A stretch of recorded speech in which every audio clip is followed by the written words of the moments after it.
जीवन की एक बड़ी विचित्रता है कि ये मानव की जो देह है, मानव का जो शरीर है, मानव का जो स्वरूप है,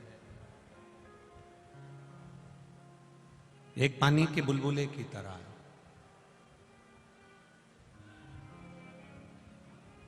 आज है, कल नहीं, इसका कोई भरोसा नहीं। पर देवादिदेव महादेव की कथा कहती है, शिव महापुराण कहती है कि जो क्षण मिला है, जो समय मिला है, जो पल मिला है, जो घड़ी मिली है, उस पल में, उस घड़ी में, उस क्षण में हम जितना भी भगवत स्मरण कर सकते हैं, जितना भजन कर सकते हैं, जितना कीर्तन कर सकते हैं, जितना नाम जाप कर सकते हैं, जितना हम प्रभु को याद कर सकते हैं, उतना करें। पहले के समय में ये मोबाइल नहीं होते थे। पहले के समय में ये जो भी अगर किसी को सूचना मिलती थी भी तो हम सहज भाषा में कह देते थे कि कोई मुझे याद कर रहा है। अपन कह देते थे कि कोई मुझे याद कर रहा है, अर्थात आपने किसी को याद किया और हिचकी चलने लगी या कोई आपको स्मरण में आया तो आपको एकदम सामने ही आकर वो खड़ा हो जाता है जिसको आपने याद किया। कभी कभी ऐसा होता।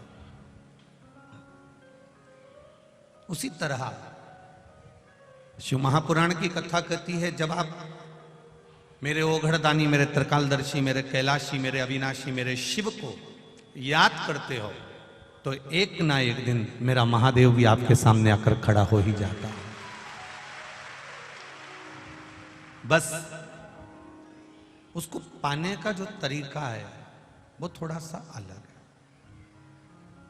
ना उसको छल प्रिय है, ना उसको दिखावा प्रिय है। पहले कथा में आपको कहा था कि ढोंग की जिंदगी जीने से अच्छा है कि हम ढंग की जिंदगी जी लें। यदि हमने अपने जीवन में अपने इस संपूर्ण मानव की देह के अंतर्गत भी अगर एक कदम भी हमने अपने जीवन का ढंग का जिया है, हमने अच्छे सतमार्ग के अनुसार जिया है, तो ये निश्चित है कि हम फिर कभी इस मृत्यु लोक में जन्म नहीं लेंगे। हम उस महादेव के चरणों में जाकर रहेंगे। ये निश्चितता है, ये निश्चित है, सहज है, सरल है।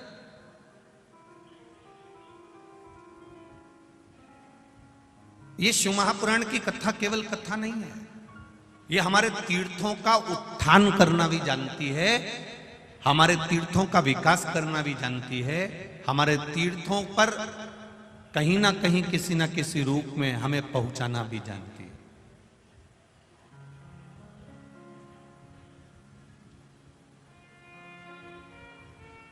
कितना सुंदर स्वरूप है। अभी हम शिव मंदिर में गए, शिवालय में, तो वहाँ पर कार्यकर्ता और पंडित जी आदि कह रहे थे, गुरुजी एक तो ये गंगा के रूप में यहाँ कोटेश्वर में बाबा का दर्शन होता है, लगातार पानी गिरता रहता है, और एक सर्प के रूप में दर्शन होता है। और बहुत दिनों के बाद यहाँ कल से एक सर्प आकर बैठा हुआ है और उसका दर्शन ही हमको लगता है कि महादेव का दर्शन। ये शिव तत्व है। आप भगवान का भजन करना, आप कीर्तन करना, आप स्मरण करना, ढूंढते ढूंढते आप ये शिव महापुराण के पंडाल तक पहुंचे हो तो एक दिन कभी ना कभी मेरा महादेव भी आपकी दुख की घड़ी में आपको ढूंढते ढूंढते आपके दरवाजे पर पहुंच जाए। बस विश्वास, भरोसा और उस भरोसे की दृढ़ता आपके भीतर होना चाहिए। हम शिव जी को जल चढ़ा रहे हैं, पर जल चढ़ाने में भी कहीं हम अपना जल चढ़ाते चढ़ाते किसी को दिखा तो नहीं रहे हैं, अपन किसी को ये तो नहीं बताना चाहते कि मैंने शिव जी पर इतना जल चढ़ाया, मैंने इतना दही चढ़ाया, मैंने इतना दूध चढ़ाया, मैंने इतना अभिषेक किया, मैंने इतने बेलपत्र चढ़ाए। शिव महापुराण की कथा यहां तक कहती है, आप अगर 1.25 लाख बेलपत्र शंकर को समर्पित कर रहे हो, आप 1.25 लाख कमल के पुष्प शंकर जी को समर्पित कर रहे हो, तो शिव महापुराण की कथा कहती है कि एक शंकर जी पे चढ़ा हुआ बेलपत्र ही उठाकर धोकर अगर आपने शंकर जी को चढ़ा दिया तो वो 1.25 लाख बेलपत्र के बराबर हो जाता है।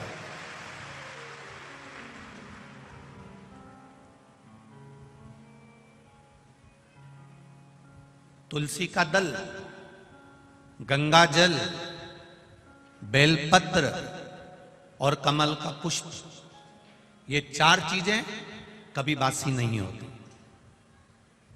गंगा का जल अगर आपका 2 साल, 5 साल, 10 साल, 15 साल, 20 साल पुराना भी रखा है तो वो बासी नहीं होता। कमल का पुष्प भगवान शिव को समर्पित करने के बाद 5 दिन तक बासी नहीं होता। बेलपत्री, एक बेलपत्री देवाधिदेव महादेव पर चढ़ी हुई है, उसको धोकर चढ़ाते रहें, वो कभी बासी नहीं होती। और तुलसी का दल कभी बासी नहीं होता, ये बासी है ही नहीं।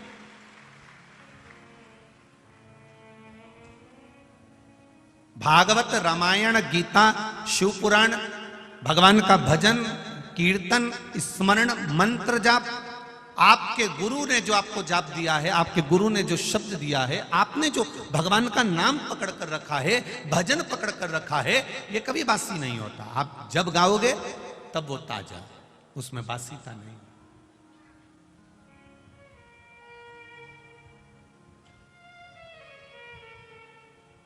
एक अखबार को अगर 5 बार पढ़ लोगे ना, एक अखबार को अगर 10 बार पढ़ लोगे तो बोर हो जाओगे। एक किताब को अगर 5-10 बार पढ़ लिया तो बोर हो जाओगे।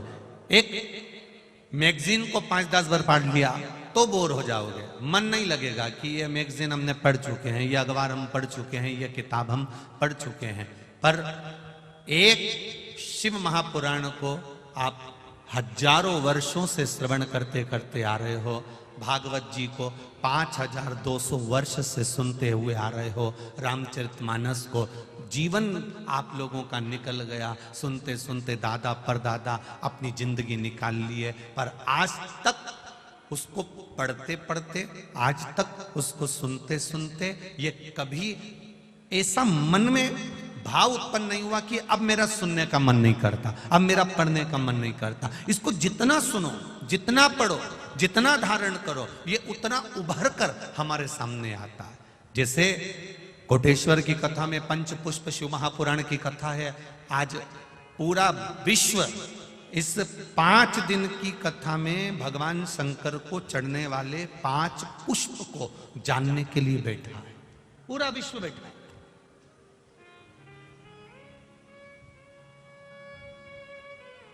कि वो 5 पुष्प कौन से हैं जो देवाधिदेव महादेव को प्रसन्न करने के लिए समर्पित किए जा सकते।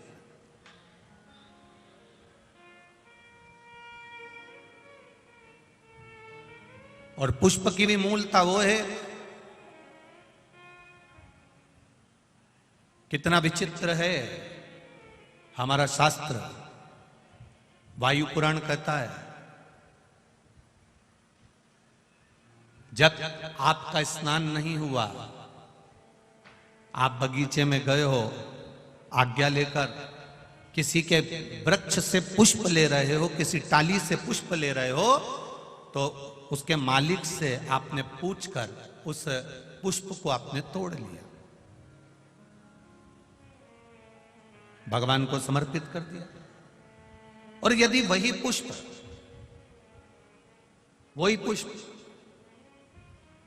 आप बिना पूछे, जिसका बगीचा है, जिसका पौधा है, जिसका पेड़ है, उससे तुमने पूछा ही नहीं, और तुमने तो सोचा हाँ सवेरे सवेरे कौन देख रहा है, फूल तोड़ा, लिया और शंकर जी को चढ़ा दिया। तो शिव महापुराण की कथा कहती है ये पुण्यता का कार्य नहीं है, यह पाप कर्म की शुरुआत हो जाती है, इसमें सुख का अनुभव नहीं होता। थोड़ा आप लोगों को भले बुरा लग सकता है कि हम दूसरे के पेड़ से फूल तोड़ कर ला रहे हैं, या तो आपको उस पेड़ वाले से हम दूसरे के बगीचे से पुष्प लेकर आ रहे हैं, या तो उस बगीचे वाले से हम दूसरे के यहाँ से पुष्प लेकर आ रहे हैं। उस पुष्प जिसके बगीचे से ला रहे हो, जिसके पौधे से ला रहे हो, जिसके वृक्ष से ला रहे हो, शंकर भगवान को फूल चढ़ाने का भी नहीं है आपके पास में, तो आप एक चावल का दाना चढ़ा दो, पर अपना चढ़ाओ। शंकर जी को अगर फूल चढ़ा रहे हो तो आप पहले सामने वाले से पूछो कि आपके बगीचे से मैं रोज फूल तोड़ सकती हूँ, आपके यहाँ पेड़ से मैं आप पुष्प ले सकती हूँ। अगर वो कह दे हाँ हमारे यहाँ तो लगे ही रहते हैं, तुम्हारा मन करा करे तोड़ लिया करो, तुम्हारा मन करे उतार लिया करो और भगवान को चढ़ा दिया करो, तो वो पुष्प जब आप शिव जी को चढ़ाओगे तो आपको जीवन में एक आनंद की अनुभूति होगी और आपके कार्य सफल होना प्रारंभ हो जाएंगे अपने आप। पर यदि हमने चोरी कर कर चुपचाप से जाकर पुष्प को चुरा लिया, बगीचे से निकाल लिया, और तुमने सोचा मैं भगवान का श्रृंगार करूंगी, मैं भगवान को सजाऊंगी, मैं भगवान का अलौकिक श्रृंगार करूंगी, तो उसमें पुण्यता का भाग नहीं आता महाराज, उसमें सुख का अनुभव नहीं होता, उसमें आनंद का अनुभव नहीं।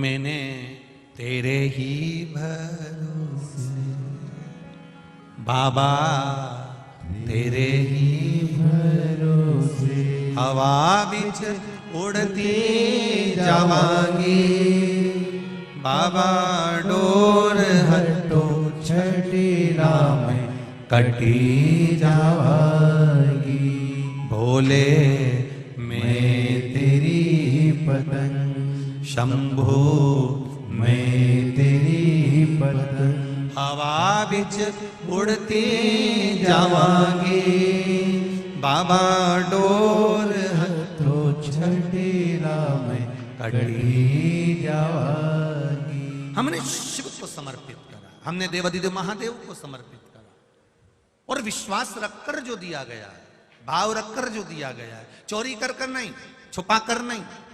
यहां तक शिव महापुराण की कथा कहती है, एक लोटा जल अगर लेकर शंकर जी के मंदिर में जा रहे हो तो अपने बल पर, अपने दम पर, अपने आनंद में जाओ, अपने विश्वास के साथ जाओ, अपने भरोसे के साथ जाओ। जाते हो आप लोग शिव जी के मंदिर में जल चढ़ाने? कितने लोग जाते हो? जरा हाथ उठाओ। सभी जाते हो? धर लो, धर लो, वापिस धर लो, धर लो, धर लो। बोलबम का नारा है, आवाज नहीं आई, जरा दमदारी से बोली है, बोलबम का नारा है। बस आपका जो हाथ अपने जल चढ़ाने का उठाया ना, उससे समझ में आ गया कि आप सब इकट्ठे और भोले जी के पट्टे, समझ में आ गया हो, समझ में आ गया। शिव तत्व को जाना है आप, जाओ उसके मंदिर तक, जाओ उसकी चौखट तक, उसके दरवाजे तक। जब हम उसकी चौखट तक, उसके दरवाजे तक, उसके मंदिर तक जाते हैं, उसके द्वार तक पहुंचते हैं, तो कभी ना कभी तेरे मंदिर में आना मेरा काम है और मेरी बिगड़ी बनाना तेरा काम। कभी ना कभी वो भी अपने दरवाजे तक दौड़ कर आता ही है, ये निश्चित है। हम जाएं, एक लोटा जल देवाधिदेव महादेव को चढ़ाने के लिए जाएं, पर विश्वास के साथ जाएं, भरोसे के साथ जाएं, दृढ़ता के साथ जाएं।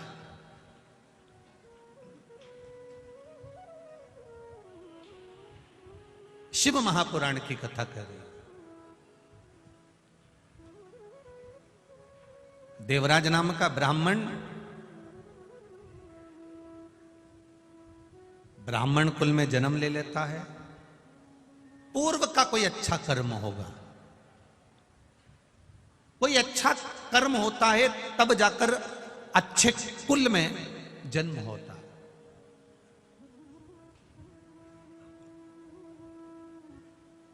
अब अच्छा कुल शिव महापुराण की कथा कहती, किसको कहा गया? अच्छा कुल किसको कहते हैं? खूब सारी जमीन है, खूब जोरदार जोरदार गाड़ी है, खूब जोरदार जोरदार बंगला है, सोने की खूब सारी रकम है, ट्रैक्टर ट्राली है, प्रॉपर्टी खूब है, प्लाट मकान फैक्ट्री खूब है, इसको अच्छा कुल कहते हैं क्या? अच्छा कुल किसको कहते हैं? जिसके कुल में कोई 7 पीढ़ी में भी एक भगवान का भजन करने वाला पैदा हो जाए तो समझ लो कि वो अच्छा कुल है। धन मूल नहीं है, धन की मूलता नहीं है। धन तो एक नर्तकी, नृत्य करने वाली, धन तो एक कहीं एक नाचने का स्मरण करने वाली भी कमा लेती है, ढेरों की संपदा इकट्ठी कर लेती है, करोड़पति बन जाती है, धनपति बन जाती है, वैभवपति बन जाती है। पर भले उसने धन कमाया, भले उसने सत्ता कमाई, भले उसने सब कुछ कमाया, पर लोग कहते क्या हैं? अरे वो अच्छी नहीं है, वो नारी ठीक नहीं, कुल की श्रेष्ठता नहीं हो पाती। तुम्हारे यहां गाड़ी रहे, तुम्हारे यहां बंगला रहे, तुम्हारे यहां पर ट्रैक्टर ट्राली रहे, पर तुम्हारे घर में कोई बहू, कोई बेटी, कोई माता, कोई पिता, कोई बेटा, कोई पोता, कोई नाती, कोई पंती, कोई जमाई, कोई बेटी, कोई तुम्हारे 7 पीढ़ी में भी अगर कोई एक भगवान की सेवा में लगा है, मंदिर में लगा है, भजन में लगा है, नहीं मंदिर जाता फिर भी थोड़ी देर घर में बैठकर राम नाम, कृष्ण नाम, शिव नाम जपता है, नहीं मंदिर जाता, कभी कभी सोमवार के सोमवार मंदिर तक पहुंच जाता है, रोज नहीं जा पाता, कम से कम 5 मिनट शिव की आराधना में लगा है। तुम्हारे घर की कोई बहन बेटी, कोई बहू, कोई पिता, कोई माता, कोई पुत्र, अगर तुम्हारे घर का एक व्यक्ति भी भगवान शिवालय में शंकर भगवान को 1 लोटा जल चढ़ा रहा है, समझ लेना कि तुम्हारा कुल कोई साधारण नहीं, तुम उच्च कुल के आनंद में निवास करने वाले हो। अब गाड़ी है, बंगला है, जमीन है, जायदाद है, ट्रैक्टर है, ट्राली है, सब कुछ है, सुख सारा है, पर ये मन परमात्मा तक नहीं जा पा रहा, तो फिर वो सुख किस काम का? ये तो एक पीढ़ी का सुख है, आज भोगोगे, मरे, फिर 84 लाख योनियों में पड़े, फिर पड़े।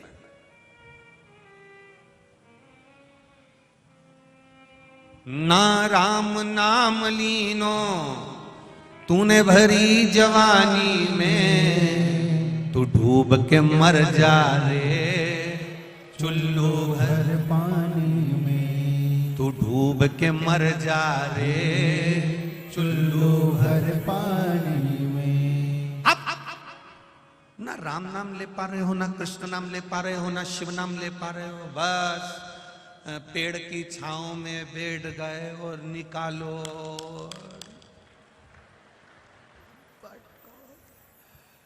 बस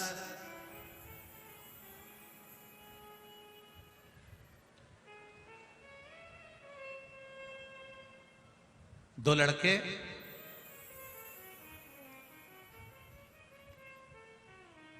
कल की कथा में स्मरण, 2 लड़के, कल हम लोग वहां सबके राम वाले कार्यक्रम में इंदौर गए थे, तो उसमें कुछ लोग कह रहे थे हमारा भी मन करता है इतना बड़ा आयोजन करें, हमारा भी मन करता है भंडारे करें, हमारा भी मन करता है कि खूब बड़े बड़े भंडारे करें। तो हमने उनसे कहा ये जरूरी नहीं है कि आप लाखों लोगों को भोजन कराओ, बहुत बड़ा भंडारा करो, ये जरूरी नहीं है, भंडारा छोटा भी हो सकता है।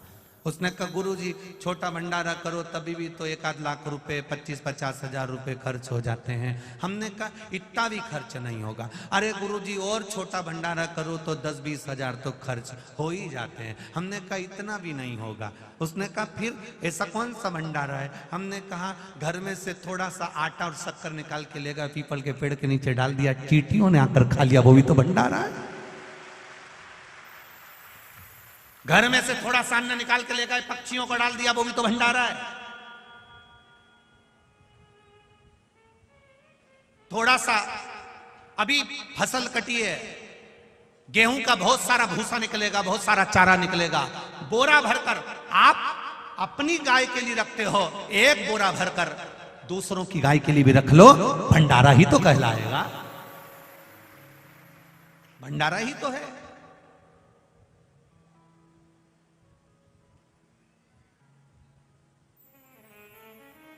महाराज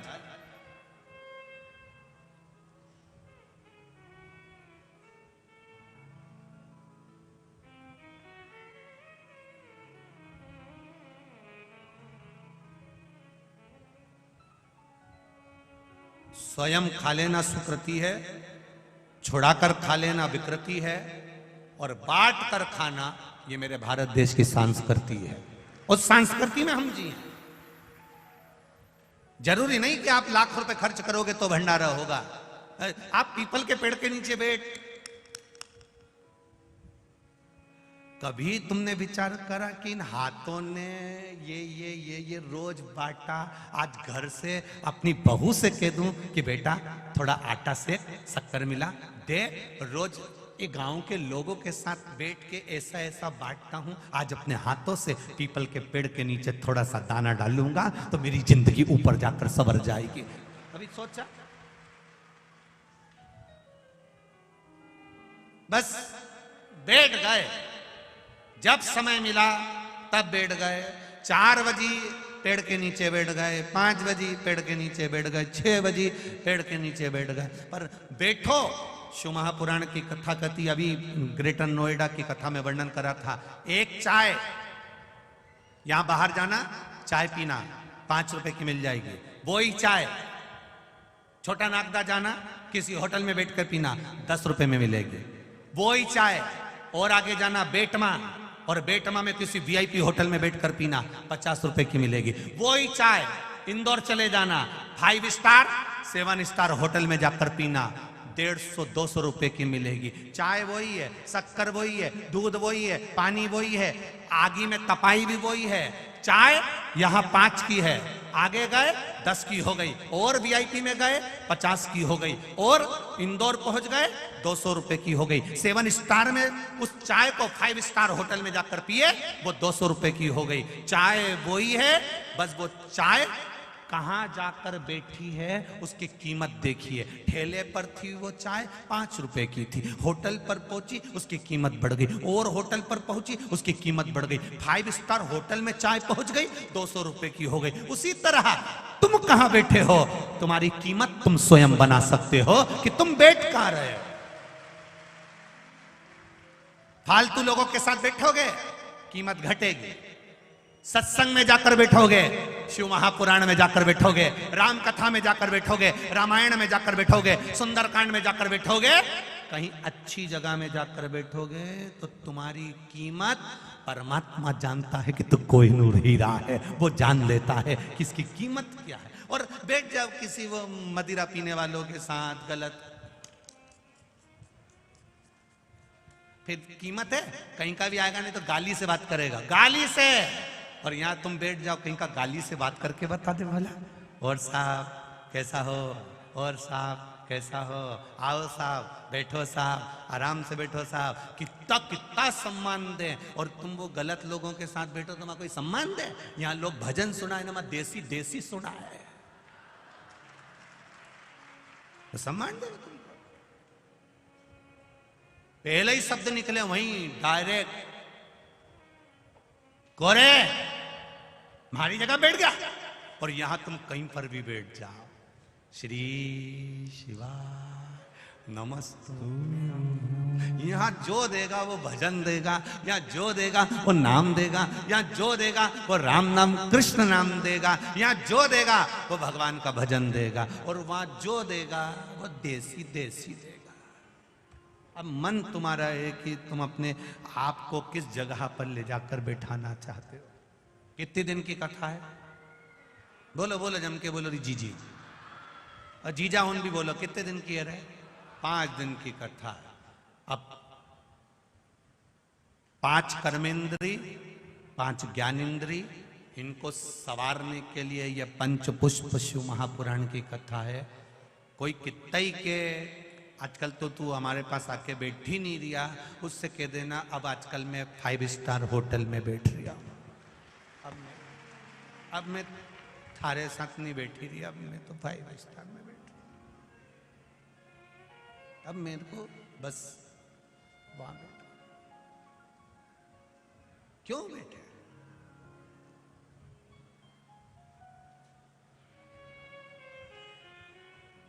कितना महादेव जी बैठे हैं कोटेश्वर में, उनके ऊपर पानी दिन भर टपकता रहता है, और पानी भी इतना ठंडा, एकदम शीतल जल टपक रही है। कोटेश्वर के आसपास के लोगों से महादेव जी कह रहे हैं अपने भेजे को ठंडा रखना रे, ठंडा रखना, ज्यादा बड़बड़ मत करना, मेरे जैसे चुपचाप, मैं जैसे बैठा हूं शांति से एक कोने में चुपचाप भेजा ठंडा करके बैठे रहो। क्या होगा उससे? जितना चुप बैठोगे, जितना मौन बैठोगे, कीमत अपनी वाणी की रख कर बैठोगे, तो दुनिया के लोग तुम्हें पूछने के लिए आएंगे। जैसे कोटेश्वर जंगल के अंदर है, पर दुनिया के लोग दूर दूर से यहाँ उनको पूछने के लिए आते हैं। आप चुप रहना सीख गए तो लोग आपसे पूछेंगे काका जी बोल क्यों नहीं रहे, ए बाबा बोले क्यों नहीं, क्यों नहीं बोले रे बाबा, क्यों? ए बना जी तुम बोलो क्यों नहीं बोले? सो क्यों साहब, भैया जी आवाज क्यों नहीं निकले तुम्हारी, क्यों जीजा जी तुम्हारी आवाज क्यों नहीं निकले, क्यों जीजी भाई तुम बोलो क्यों नहीं? जो नहीं बोले उससे कहा जाए कि तुम बोलो क्यों नहीं, और जो बड़बड़ करे जाए करे जाए करे जाए तो लोग कहते हैं भगवान कहां से आई री दादा, ये किनंग से ही के मायका पोछे ही दो रे दादा, इसके पोछा। और जब वो जाए नहीं तो घर के लोग नरियल चढ़ा के भेजे, अब मत आजे री, थारा हाथ जोड़ो अब मत आ। ब्राह्मण कुल में जन्मा जरूर है, ब्राह्मण कुल में उसका जन्म जरूर हुआ है, पर ब्राह्मण कुल से वो वंचित है। ना वेद पढ़ना, ना शास्त्र पढ़ना, ना भगवान का भजन करना, ना कीर्तन करना, ना मंत्र जाप करना, ना स्मरण करना। कभी किसी मंदिर में जाकर एक दिया तक देवराज ब्राह्मण ने नहीं लगाया।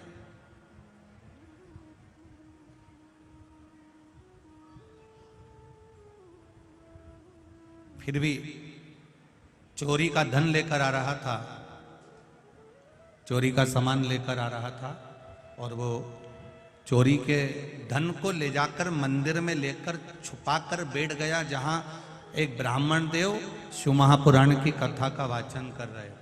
एक ब्राह्मण जहां शंकर भगवान की कथा का वाचन कर रहा है, वहां बैठ गए।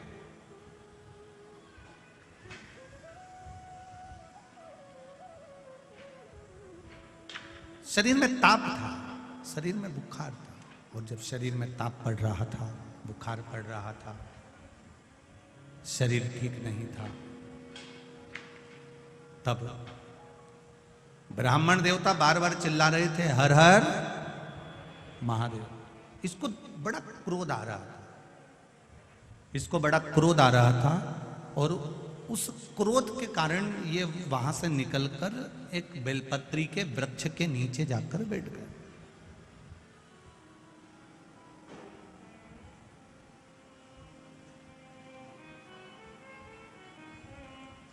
एक बेलपत्री के वृक्ष के नीचे जाकर जैसे ही बैठा,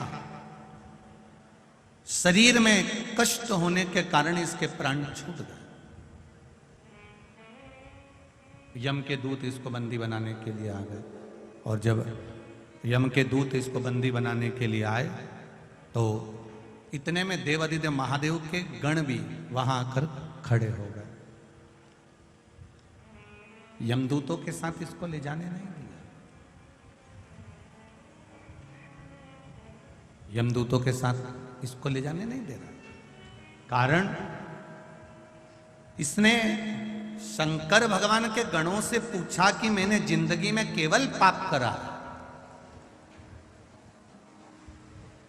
ब्राह्मण के घर में जन्म लेने के बाद भी मैंने कभी ब्राह्मण कर्म नहीं करा, ना रामायण पढ़ी, ना भागवत पढ़ी, ना शिव पुराण, ना कभी एक दिया लगाया, ना कभी भजन करा, ना कभी कीर्तन करा, ना कभी मंत्र जाप करा, ना कभी नाम जाप करा, तो फिर आखिर मैंने पुण्य कौन सा करा जिसके कारणवश मुझे भगवान शंकर का धाम मिल रहा है, शिव का लोक मिल रहा है, शंकर की चौखट मिल रही है। आखिर मैंने करा क्या है?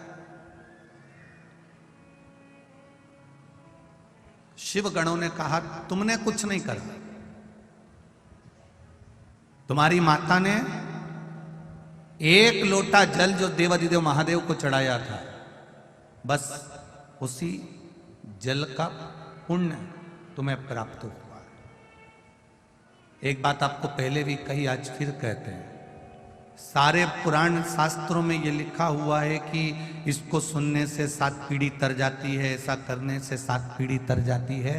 केवल शिव महापुराण की कथा, स्कंद पुराण की कथा ये कहती है कि शंकर भगवान पर एक लोटा जल चढ़ाने वाला या शिव महापुराण की कथा को सुनने वाले की 7 पीढ़ी नहीं 71 पीढ़ी तर जाती है। ये शिव तत्व।